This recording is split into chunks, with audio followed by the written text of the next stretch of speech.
On very shortly. We're on now. Auntie Vicky, that's the camera. You have to look at that camera when we're on. Hello, viewers. I've always wanted to say that. Hello, viewers. My Auntie Vicky will be on the panel tonight. The letters tonight, Auntie Vicky. Just saying hello. Hello, darling. Yes, okay. She loves licking and sticking her tongue everywhere. Ears, neck, chest, back, and well beyond. Know anyone like that? Oh, I used to be a bit of a licker and a sucker when I was younger, but nothing below the collar, darling. Nothing below the collar. We're not related by blood, though, okay? Second letter tonight. My wife's family's probably the Neanderthal's closest living extended family on the planet. 87.5 DNA, the same as us. Gorillas, all of them. All of my relations. Smelly people. No blood relatives. Okay. Okay. I just hit the microphone again too, didn't I? It's all right. We're going to have fun tonight. So we might get rid of the rest of the panel actually and just have you tonight. Let's just have a show. So much for not screwing the crew. What? So much for not screwing the crew. That's the third letter. Is that really written there? Yes, it is. Screwing the crew? Screwing the crew. Each of us has had at least one relationship that was initiated at work. Did you do any of that when you were at work? I can't remember. It was too long ago. And a whole lot of panellists when we come back in about 10 seconds. Don't go away. We'll get Auntie Vicky a coffee and something else to spark her up. Wouldn't mind screwing. We'll see you then. And the girls are nice too. Churning out advice. You might even laugh a bit in the following half hour. Park your backside on the couch, 'cause baby, it's time for Sweet and Sour. Right here on Sweet and Sour. Pour some sugar on there, baby. It's time for Sweet and Sour. How's about some chili? It's time for Sweet and Sour.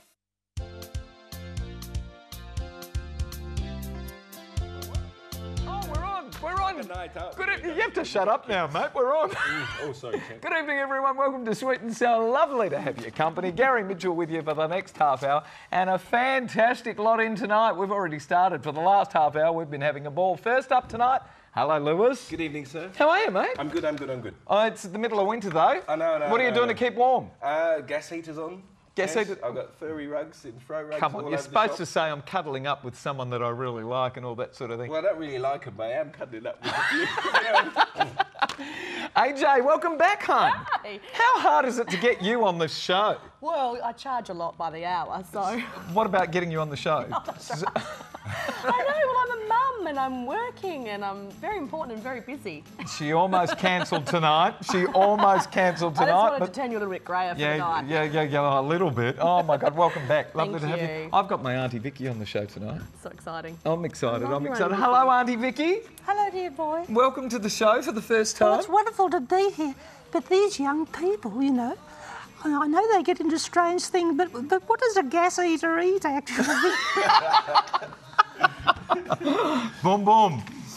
Yes. Have you had a look at the letters tonight, Auntie Vicky? I have. Yeah. What do you think about the people who write in? Absolutely disgusting. I've never read such terrible stuff since I was at school. My Auntie Vicky is somewhat politically incorrect, but never mind. The beautiful Georgie Cicero is back with us after how long as well? At least a couple of years. At least a couple of... You look magnificent.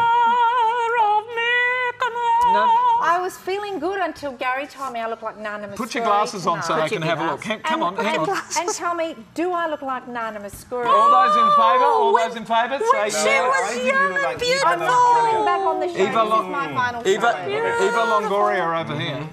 That I like, but not Nana. Who does she look like, Auntie Vicky? Actually, my daughter looks like Eva Longoria. Does she? No, she really does. I'm not giving you her number. You've got to get in line with all the other boys. Okay, can we have her on the show soon? Yes, you can. I'm excited. Here we go. We've got some work to do. First letter comes to us from La Perouse, New South Wales. You ready, Auntie Vicky? I'm ready, dear boy. Okay, had your pills? Pardon? Hello, Sweet and Sour. I don't take the pill. I'm 76 next week. How do you have someone modify their views and practices on intimacy? What does that mean? I don't want to offend my gorgeous girlfriend, and I certainly don't want to lose her over this, but you've got to give me some idea of what to do here because it really is driving me nuts. She just gets carried away with her tongue. She goes to kiss me and slobbers all over my face like a Great Dane with epilepsy. Maybe if it stopped there, I'd be happy, but it doesn't. She loves licking and sticking her tongue everywhere, ears, neck, chest, back, and well beyond. She's really affectionate, and that's terrific. But being doused in saliva, even for a good morning kiss, is just getting so hard to deal with that I had to write to you guys to grab some advice, please. Hope you can help me out here before I dissolve. We've got our first anniversary coming up, and she's going to want to lick me publicly in whichever restaurant we finish up in again. And as I said, Paul of La Perouse, New South Wales, we're going first to AJ, who's always been rather public when it comes to affection. With tongue licking, I love a good licking. I actually feel so sorry for you because kissing is the best part. I'm a huge fan of kissing, and I think if you get it right, like that, kissing's just so amazing. And I don't know, I don't have an answer for you except I'm salivating already. maybe find someone else. Talk to her about it and maybe show her some techniques. Hang on. I practiced it on a Brad Pitt poster. But his problem, is it him? Yes, it's Paul. Thank you, Paul. His problem isn't that they're kissing, it's that she's just too much tongue and salivating all over him. Yeah, and it's technique. And I mean, I guess some people aren't going to get better. I mean, you can maybe say, "Hey, sweetie, pull back a little bit and show her what you like and how you like it." And if that doesn't work, you might need to find someone else, because I used to dump people on bad kissing. Do you have a problem with saliva? Yeah, heaps. It's got to be good. It's got to be a little bit dry, a little bit wet, just a little bit, enough of everything, and it's got to be right. And if they can't get it right, ditch them. And what about Kissing's kissing? very important.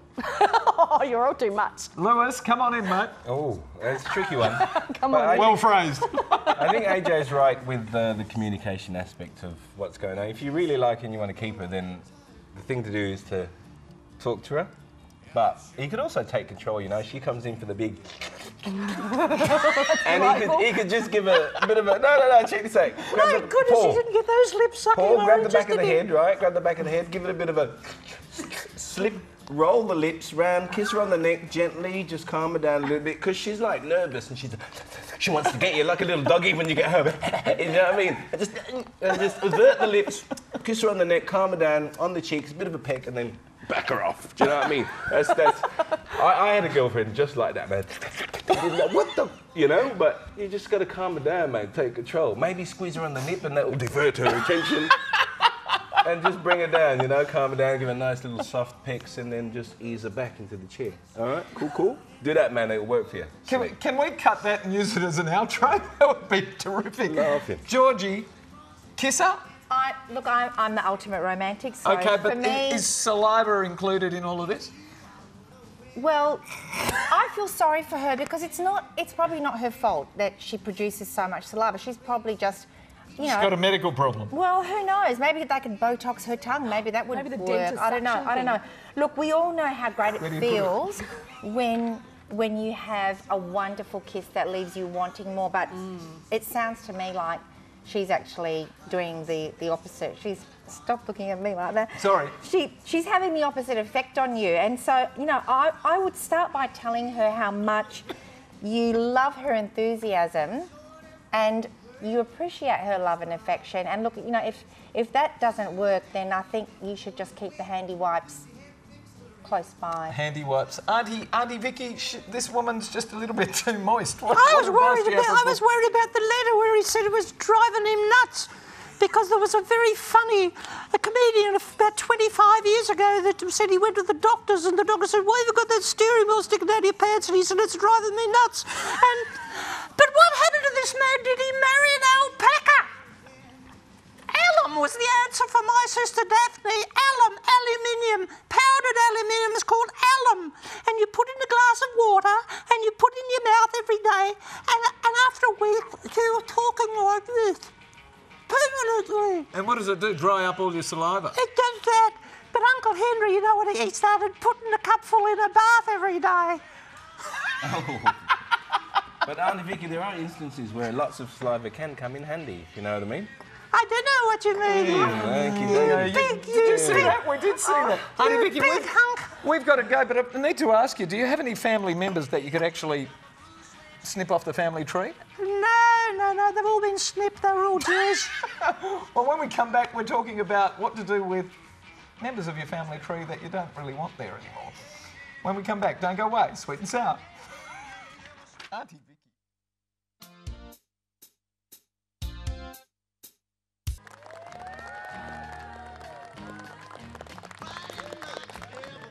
What's going on over there? Welcome back to Sweet and Sour. If you'd like to send us a letter, and we'd love to receive it. Send it to the address that's appearing on your screen right now, which is Sweet and Sour. No, it's not. It's letters at sweetandsour.net.au, and for every letter that we receive and we decide to read out, we're going to send you to the movies, courtesy of Natalie Cameron and NRC Communications. And the movie we're sending you to this week is called The Tree of Life, starring Brad Pitt. Oh, you do know it. Do you like Brad Pitt? You know I do. Lewis? Yeah, if I was gay, man, I'd be on him like white on rice. Auntie Vicky, Brad Pitt? Oh, he's not gay after all. What's the other one? Oh, well, Georgie? Oh, Brad Pitt, no, I've never had any. But I don't Gorgeous? think we can compete with Angelina. I think she's a hard act to follow. Yeah, hard act. All right, here we go. Letter 2. Hello, Mitch and Sweet and Sour panellists. I hope this is a common problem because I need some sound advice, but I just don't like my wife's side of the family. I could go through it all and tell you why each one is a waste of space, but suffice to say that I think they're all further down the evolutionary scale than the rest of us. And they are probably the Neanderthals' closest living extended family on the planet. Complete and utter morons. Speaking of evolutionary scale, according to my wife's complete extended family, the planet is less than 10,000 years old. Yes, they are all creationists and non-thinkers. I just can't stand them. I'm not insensitive to my wife's needs to see her family, but really, why do I need to go with her on family visits and take our kids into the lunatic asylum? I don't ask her to come and visit my family, but she does, and on all accounts, she enjoys the interaction with all of them. But how do I convince my wife that it's okay for me to stay at home when she goes to visit the various branches of the family tree that definitely need pruning? As well as being creationist morons, they are arrogant about it and the most presumptuous, small-minded dimwits I've ever had the misfortune to encounter. What a sentence that is. I'm delighted to say my wife broke away to go to university years ago, but still keeps her family of nutters close. It comes to us from Peter of Naranda, WA. A lot of Peters on this show tonight. Lewis, first up. Yes, sir. Advice, a couple of cliches. Can't choose your family, but you can choose your woman, your spouse. Bring someone into your house that's warm and lovely. That's what you've done with your missus, yeah? And another thing from way back in the 80s, now the world don't move to the beat of just one drum. That might be right for you, may not be right for some. So that family's a lunatic, that's cool, but... What was that television program? Different Strokes. Yeah, there you I go. think that your kids will benefit from hanging out with the lunatics to know what life's all about on the lunatic side of things. If you don't want to go, man, just don't go. Just say, you know, take the missus, she can go, do whatever, come back laughing. Do you know what I mean? I don't think it's that detrimental to have nutters in the family, because a lot of nutters in my family, and I turned out all right. Yeah. I was sent a quote today, just coincidentally, and it was an Aristotelian quote, and it said that a clever man can entertain other people's notions without agreeing with them. So, AJ, can you entertain other people's notions without agreeing with them? Absolutely. I have to mingle with all sorts of people, and I just think everyone has the right to say something. I mean, yeah, not everyone's nice and not everyone's easy to get along with. You don't agree with everyone, but like you said, you've chosen your wife. You love her. She's come from there, and her good qualities must be in them. And I think, yeah, don't have to join along. I'm totally with Lewis. I think, you know, let them go, let the kids know their family members, get a bit of culture, and I think, yeah, suck it up. It's fine. What's wrong with being a creationist? Lots? Well, Little bit? well.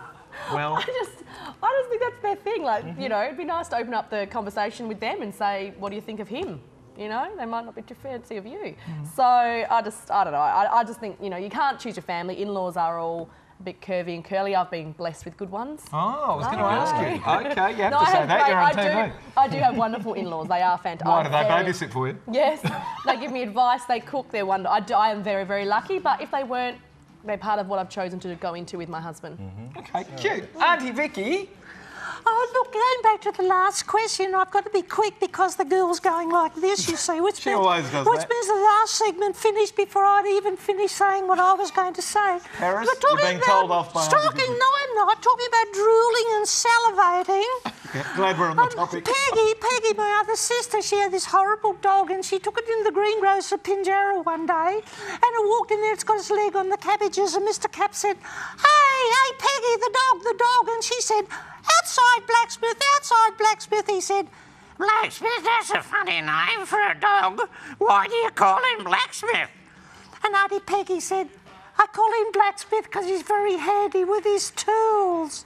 Boom, boom. And old George, quick as a flash, he says, Ben, we're not there yet. No, I'm finished. He says, do you reckon if I give him the kick in the bum, he'd make a bolt for that door?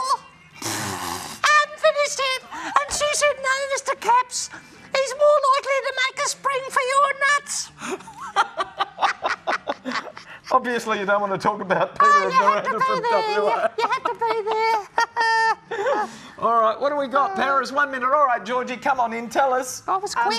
They've all said the same thing that I was going to say tonight, that you really can't choose your family. But look, no, Peter, you don't strike me as a guy who doesn't say it as he feels it. How do you know he doesn't strike you as that? Just from his letter. Because he's quite an opinionated kind of guy. But look, you've already married into this family, so you've got to make the most of it. Communicate your feelings with your wife. Chances are tonight, if you guys are sitting down watching TV together and watching this, she's already cottoned on to what's going on and you're already in big trouble. So I say go the whole hog and tell her straight out, I'm not going anymore, and good luck with that. Georgie, ever had a workplace relationship? My husband was my boss. Oh, short answer is yes. When we come back, we're going to talk about how appropriate it is to be, as they say here, felt up at work. Don't go away. Sweet and sour. Oh, Gary. Obviously, Aunty Vicky has. And G'day, I'm Shay McFarlane from The Big Couch. And when I'm not on this show, I don't watch it.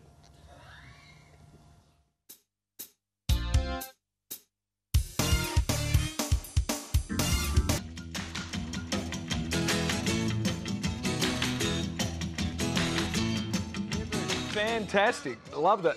Welcome back to Sweet and Sour. Hi there, panellists. The girls were sitting around gossiping, as we always do, and we realised that each of us has had at least one relationship that was initiated at work. So much for not screwing the crew. As we all chatted and revealed certain juicy bits about our office-initiated relationships, it turns out that each of my girlfriends has also enjoyed a little intimacy in the workplace. Or for the fellas on the panel who don't get it, we've all been felt up at work and thoroughly enjoyed it.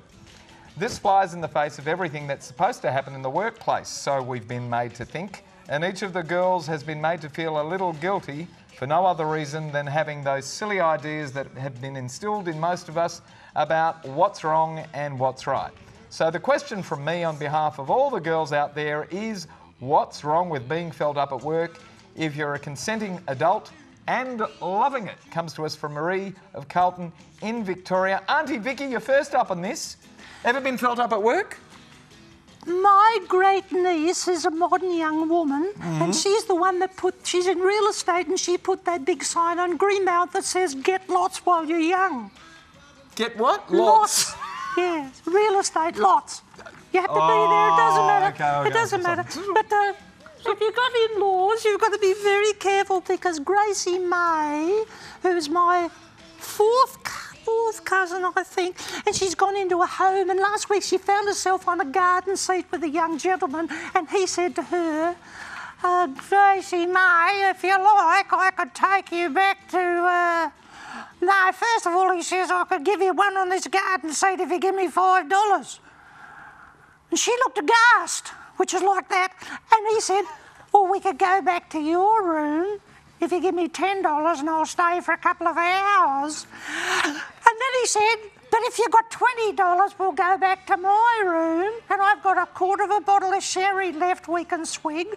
I'll light some candles, I'll sing you some love songs with a guitar, and I'll give you a night of passion that you'll never forget. And Auntie Gracie whips out the $20. Oh, he said, it's a night of passion, is it? She said, no, I want 4 on this seat. True story. What has that got to do? What's it got to do with what? With the question. Come on, Georgie. Come on, Georgie. Aunty Vicky's had her 2 cents worth. Your turn. She has. I think Auntie Vicky's been a bit before the show, so back to reality for a minute. Marie, have you ever been the victim of sexual harassment in the workplace? Why have you? Yes, I have, and it's not nice, and it's certainly not silly. So there are reasons why we have rules and regulations about what is appropriate behaviour in the workplace. And that's so that we can go to work. Some women like myself want to go to work, do my job without fear of being harassed. Most women would probably feel that way. You, on the other hand, seem to think it's okay to go to work and get a grope in while you can. Well, I think you need to set yourself some boundaries, and I think that you need to start wanting to come across as much more professional and being seen to have a great work ethic instead of worrying about getting groped at The work. work ethic, that's right. Yeah, that's the point. You're being good paid. Yeah, you are. And you know what? There's a time and a place for everything. Work is not the place. If you're that desperate for a grope, get down to the pub. I'm sure there's going to be lots of guys there that will oblige you. But when you're at work, do your job. Draw the line. That's what it's about. Work ethic. Somebody else is paying you. What? It's like Wimbledon. Wimbledon. Lewis, Yes, sir. tell me, Well, having fun at work. Well, there's nothing wrong with having fun at work. As an ex-manager, I used to manage a few places around town, and I physically could not touch any of the girls at work, even though I really wanted to. Were they all ugly, were they, Lewis? No, they were beautiful young ladies, but it's just not right at work to, you know. Having said that, if you're like work colleagues or whatever and you're scheming together to get a little bit of personal time in a cupboard or an office, that's cool. Yeah, You you're know what allowed I mean? to chat. Sexual harassment is not on. Guys, don't harass girls. It's just not on. Don't hit them. Don't harass them. Leave them alone. Just treat them nice. That's the way it should be. All right, so... So you're on the work ethic one as well? I am, although my friend over here is a little bit sort of... a bit of a stick in the mud, a little bit... I mean, but she's a lady. She's and a she's lady. a little bit archaic, but I don't think it all comes down to sexual harassment because she said it's consenting and she wants to have a bit of a laugh at work, and if that's your thing, then... But I think her point was, you know, if it's all on and it's open slather, then Well, the people who there's- don't want it will Yeah. cop it as well. Well, no, because the guy still has to think, you know, I can't just go around, oh, I'm at work, come here, lover, you go, and it's just In not, this it's not like day that. and age, it is such a... It's a legal minefield out there. It's If you- taboo, it shouldn't happen, it shouldn't happen Come on, anyway. AJ, Shouldn't you happen come. anyway. I'm sorry, but we've worked so hard, and I mean, you get on the Exactly. bra burning. I've worked so hard to earn respect in my field. I've worked so hard to walk in the office, hold my head high, and have equal say amongst the men and women in that office. You don't just walk in and be a tart and throw yourself around. I honestly, it is about ethics, and I'm absolutely on your side. I think go and get a job walking dogs or doing something, working at a pub, stripping, because that's where you belong. Leave the women who know how to work and want to have a career and want to be respected as career women, leave it to them and go. Exactly. If you're passionate about this. Oh, hang on a minute. Can you tell? We can't wait a minute because we've got to go. Okay, well, So hang on, Maria's AJ. offence. She said consenting adults. They were No, but consenting, she's but they loving can't it, and they're consent on laughing someone and else's playing. time. They're laughing and playing. They can't consent on someone else's time. There will be someone seeing it. We've got to go. Two people Yeah. filling each other up. That's We've what got to she's go. doing. Who do you want to give the pair of limited edition sunglasses to? Those Not girls. Marie. Not She's Marie. not Who do you glass like? at. I We've don't got understand. Paul from La Perouse, the... Kissing cousins. Yeah, Kissing one. the kissing cousin. Which I one's reckon the kissing? Yes, the one with St. the Bernard's spit. Clubber girl, Paul. Paul The of spit La one. Perouse. Coming out to Paul of La Perouse, a pair of limited edition sunglasses courtesy of Alan Treves and Aussie Opticals. We've got to go. Good night, Lewis. Good night. Good Good night, night. AJ. Aunty Vicky, thanks for being here. Yeah, see you later, mate. Thanks, Pete. And the beautiful Georgie. Good night, everyone. Thank our beautiful panellists. Thank you to our wonderful crew, and thanks for having us at Home Tonight Australia. Good night, everyone. Bye-bye. Good night. Come on, hands up. That's it. Wave, wave, wave.